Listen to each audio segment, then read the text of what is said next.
Joining me today is a Swedish comedian, a podcaster, and a YouTuber, Aron Flam. Welcome to the Rubin Report. Thank you so much. I'll grudgingly accept the last description of being a YouTuber, but thank you. I've come around on the YouTuber thing. People used to say, oh, you're a YouTuber, or you'd hear the phrase, you're a YouTuber, and it either seemed mildly offensive or childish, or it's like you're a kid with a webcam or something like that, but I've sort of embraced it at this point.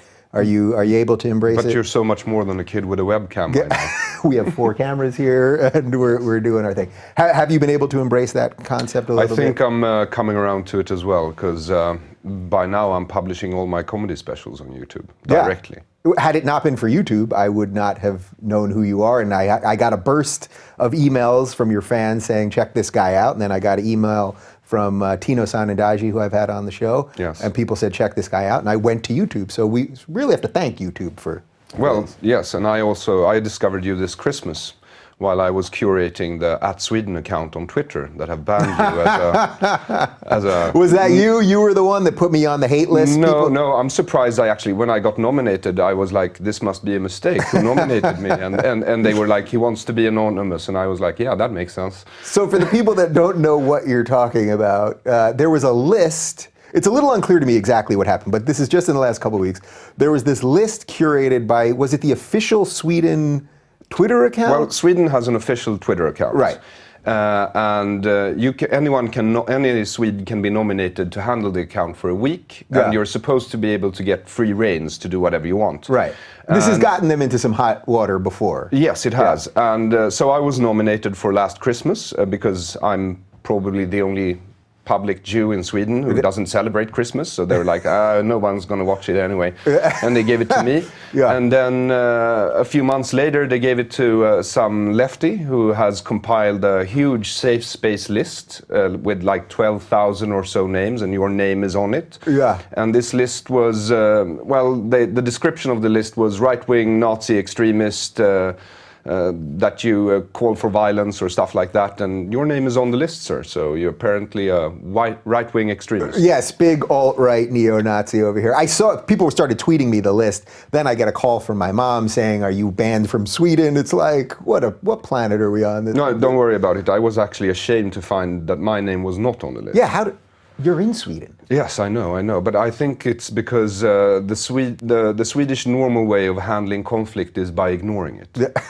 So we're going to get to a lot of that. But even that concept right there, that Sweden does allow this, that a citizen is allowed to control, it's just @Sweden, right? Is that the official? Yeah. Yes. That it's allowed to control the Twitter handle. I mean, what other country in the world would do this?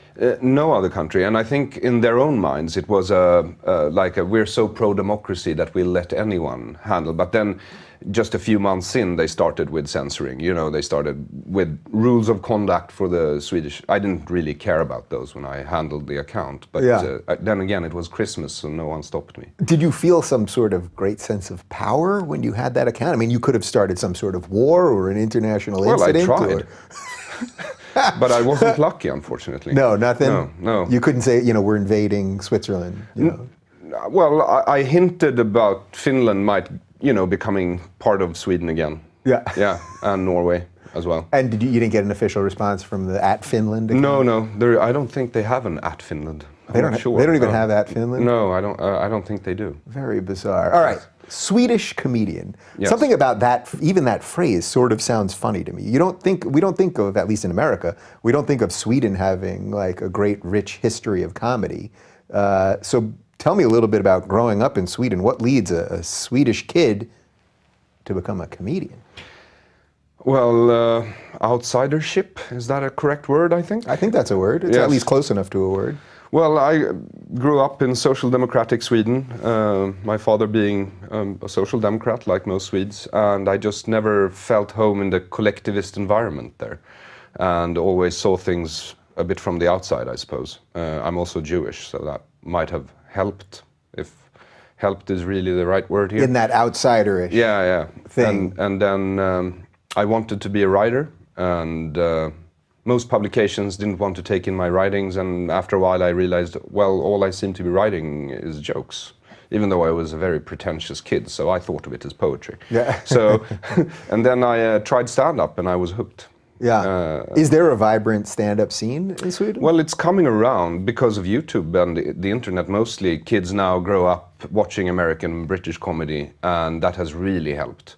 Swedes like to think of themselves as a country that has a British sense of humor, but it really does not. It's more farce and slapstick. Yeah. Yeah. So you mentioned this collectivist versus individualist concept. Now, obviously, I talk about that a lot here. What's it really like growing up in that? Like when you were seeing it as a kid, and as you said, your dad was a democratic socialist. You were part of this society that was collectivist. What does that really mean when you're? Well, you're a nerd. Well, according to a lot of the stuff I have around here, yes. So I've been accused of it once or twice. Yeah. Yes. So you're probably familiar with the Star Trekian lore of the Borg.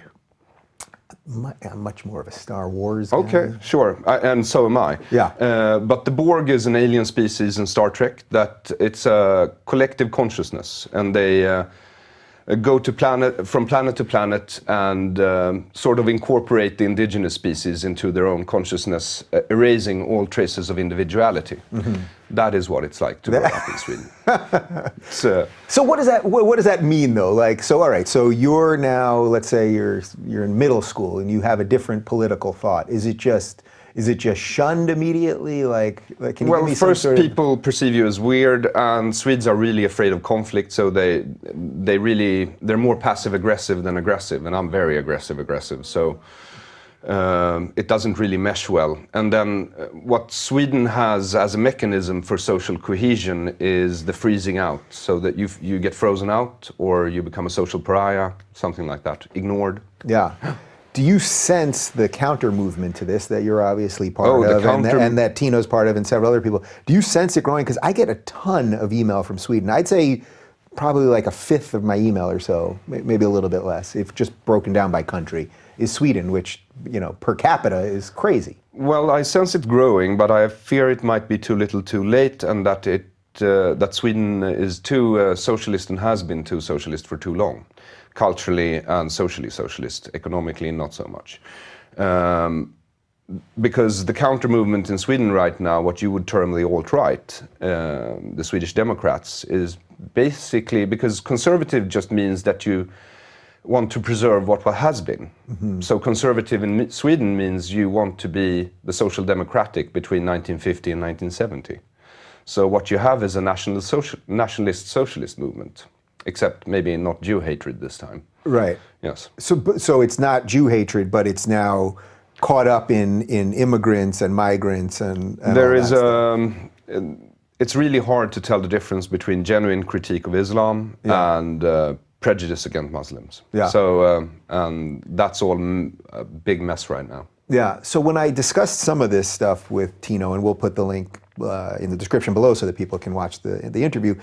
A lot of what we talked about was sort of the difference between religion and culture, and also that Sweden has a strong state where it's giving a lot to these people, which then actually enforces a ghettoization of all of that. Where do you fall on this? Well, I don't agree with Tino completely, but the way I see it, Sweden is a socialist democratic country. Really, it's a corporativist country, which means Sweden, unlike most European countries, never had a revolution.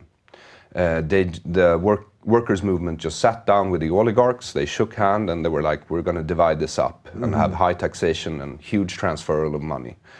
And so what they have is the unions have a lot of power.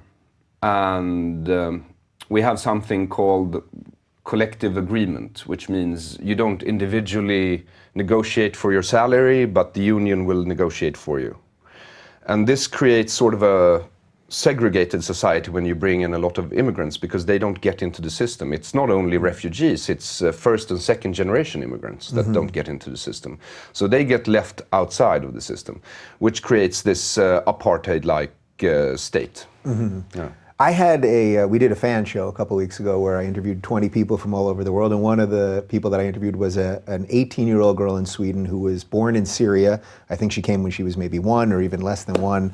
And she was saying to me that she really only experiences racism from the left. sort of the racism of low expectations, that they always want to sort of help her, or she should think this way, or any of that stuff. Do you see that often? Absolutely, because that's what the social... You have to remember, Sweden was voluntarily socially democratic for almost uninterruptedly 80 years. That means the entire population voted for the same party for 80 years. Yeah. And part of the socialist dogma, if you like, is that it's not your own fault. You're a victim of circumstance. And so, everyone becomes a victim. First, it's the workers' movement. I mean, if you were born in England, maybe you'd flaunt your nobility if you were born into a noble family. But in Sweden, Swedes usually say, well, I'm middle class now, but I come from working class. As if, though, the fact that your ancestors were poor and uneducated is something great. Right, and we see that now all over the left in almost every country, right? Yes. Yeah. It's, as you say, eating itself. Yeah, it is eating itself at a very high level right now. We should pause for a second, because I just realized you were sitting in an IKEA chair. Oh, really? Yeah, so you, I think, are the first Swede that I've had on the show in studio, and you're sitting on...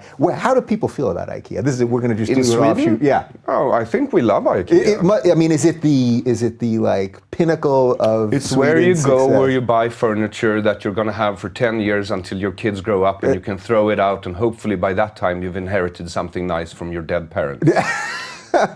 I've always had a love-hate thing with IKEA, because for most of my life I didn't have a lot of money and lived in small apartments and things, so I would always get everything at IKEA. And then about 2 years ago I was on Joe Rogan's show, and I said, I'll know I'm a success when at least half of my stuff, I think, is not IKEA. For now I've basically shifted out of IKEA, but we just opened the world's largest. Have you been there? No, in Burbank? Well, you're in town. It's the world's largest IKEA. Yes, but it's also a harrowing experience to go to IKEA any day of the week. I love it. I've come to love it. I can't explain why. Even if I don't get anything and I just get Swedish meatballs, for some reason, I love IKEA. Oh, really? Well, Yeah. I think if you want to break up with your partner but don't know how to do it, bring them to IKEA on a Saturday and it's done. Yeah, and very quickly. You do CP. You can really look through somebody when you're at IKEA. Is there anything about the IKEA, that model of sort of cheap stuff, but that's sort of functional, but you have to do something to put it together? Does that have something to do with some of this democratic socialist stuff? Am I going on a real leap there? Is there something about just that concept? No, I don't think you're entirely wrong, because you have to understand, Sweden was a very collectivist, we actually have a word for it in Swedish, consensus culture, even before socialism. And then socialism came in, and I think those two ideas, the culture of socialism and the culture of Sweden, married very well, perfectly actually. And then, so we had PC before you had PC. We just call it consensus culture. Yeah. And consensus culture is that everyone has to agree. You sacrifice diversity for unity. So have there been political leaders, even though you've had 80 years of sort of one type of rule, have there been political leaders, even in the last 20 years, that really were starting to go, guys, something's not right here? I mean, has there been any movement on that front? Not really. I think the last conservative, not the last conservative, but the first conservative government really of my life, back in the 90s, they were voted in when we had a huge economic crisis. So they couldn't really do much. And I think most of the conservative parties or right-wing parties or whatever you like to call them, they have resigned to the idea of the welfare state. And so all the parties we have in our parliament sign off on the welfare state. And I think 90% of the ethnically Swedish population wants the welfare state. And that is why I think, even though you might see a small rise in libertarians in Sweden, they will not outcompete the conservative socialists. Yeah. Do you think the average person in Sweden realizes that more people are looking to Sweden now as sort of the precursor of what's happening with leftism all over the world? Like, even a couple months back, Trump made a sort of off-the-hand comment about Sweden, and then suddenly everybody started talking about Sweden. Yes. And then it was very hard people started asking me, because we've talked about it a bit here, on what do you think's really going on there? And it's very hard to figure out, at least from the media that we get, what's Well, really I really happening. hope that the rest of the Western world, at least, looks to Sweden and takes it as a warning example and don't make our mistakes. Swedes have this idea that they got rich by being a peace-loving nation. I mean, Swedes term themselves and try to get the world to see them as a moral superpower. Not a real superpower, just a moral superpower. But this is hypocrisy, because Sweden didn't get to be one of the richest countries in the world through socialism. It got to be one of the richest countries in the world by staying out of 2 world wars and then selling arms to both sides. But I guess peace-loving sounds better than war profiteer. So, and you can't call yourself a hypocritical state, because then you would be admitting to being a hypocrite, thus not being a hypocrite. So moral superpower is what we're going with. Is that discussion ever had in Sweden? I suspect not. Just the concept that we were selling things to both sides, but we're not thought of as a war country, really. No, I don't think we talk about it. I talk about it in my stand-up and have been for 10 years, but the rest of the country, no. We're still a peace-loving moral superpower. Yeah. So when you talk about this stuff in stand-up in a way, when you're in a room with that people, it can be very collectivist. You know, when people start laughing, Yes. then other people start laughing. If people go, then other people do that. Yeah. How have you been able to break through some of that? Well, it's been really, really hard. I mean, my first steps into political comedy came with our weed legislation, because we have draconian marijuana laws. Yeah. So what are the laws? So I started joking about smoking weed, and for the first like 5 to 7 years, the entire room would fall silent. And like before I went into that material, I'd joke about pedophilia and maybe rape or whatever, and they just laugh, and then you go into weed and it's completely silent. So, and that started turning around like 5 years ago, something like that. And then I started talking about feminism and the same thing. So there are cultural specific taboos in Sweden, and I think that they have been, they're permeating the entire society and the culture to such an extent that you can't really talk about these subjects without causing offense. Yeah. But you like causing offense. Yes, I do. Yeah. Where does that come from, do you think? Is that's that outsider-ish thing that you mentioned earlier? Maybe at heart I think I might be a contrarian. So if people tell me that I can't cause offense, I sort of had to. So when you decided to start putting videos on YouTube, now you were going to get this, and doing a podcast, now you were going to get this stuff outside the small borders of your country? No, actually, I just wanted to wake up Swedes to begin with. I started out doing political satire in Sweden, and after a while I got some type of low-budget daily show thing going on government television, state television, which is not like NPR is here. It's huge. State television used to be the only television we had. And I was censored so much for 3 seasons that I really, really got fed up with it. Yeah. Yes. How did they even give you a show in the first place? If you're Mr. Individual and they're Team Collective. It was a mistake on their part. And also I had a friend who's really in with Swedish television, but he had just had a small child. He was burnt out, but had signed a deal for content. So he needed content. I had a pilot. The pilot was super boring and about the Federal Reserve. So they thought, well, if he's just going to do about Federal Reserve and mechanism of democracy, doesn't matter. Just give him a show. Yeah, little did they know. Yes. And then I pushed as hard as I could for 3 seasons, but then I thought, I'm going to burn out. I don't want to do this anymore. Yeah. So if we were to go to Sweden right now, I hop on the plane back to Sweden with you, and you're walking down the street and people see you, they go, is that the guy that's saying all that shit that we shouldn't be saying? Maybe, I don't know. In that case, it would be behind my back. Yes. I'm not confronted a lot, unless maybe on Twitter, but silence can be hard enough to bear, trust me. Yeah. I know, I'm sure it can. So let's just circle back to some of the immigration stuff for a second. Yes. So Sweden basically has let in a lot of immigrants, migrants, refugees, whatever you want to call them. It's a mix of all of those things. There's been this sense that the integration hasn't gone that well, partly because the government gave these people so much, there isn't a reason to sort of integrate into society. Have you had any experience with the migrant or refugee community? Well, yes, I have, because I have colleagues who are first and second generation, and I grew up in a suburb outside of Sweden who you would parts of it you could call a Swedish ghetto, not an American ghetto by any measurement you'd use. But so it's quite of a quaint ghetto. Right. So what does that actually mean? Like, what but does it that look means like? that they have a hard, especially young men, have a very hard time finding job and getting into the system. And you really have to be into the system. It's like lacking credit in the United States. So you'd be pretty much out of it, right? Yeah. So, so we've been letting in a lot of immigrants for the last 30 years. And most of these immigrants are not European, and they have a very different culture. And I don't think that the second generation don't want to get into the labor force. I think they do, but they can't, because even if, I mean, most of the second generation immigrants I know, they don't see subsidies as a right, like most Swedes do.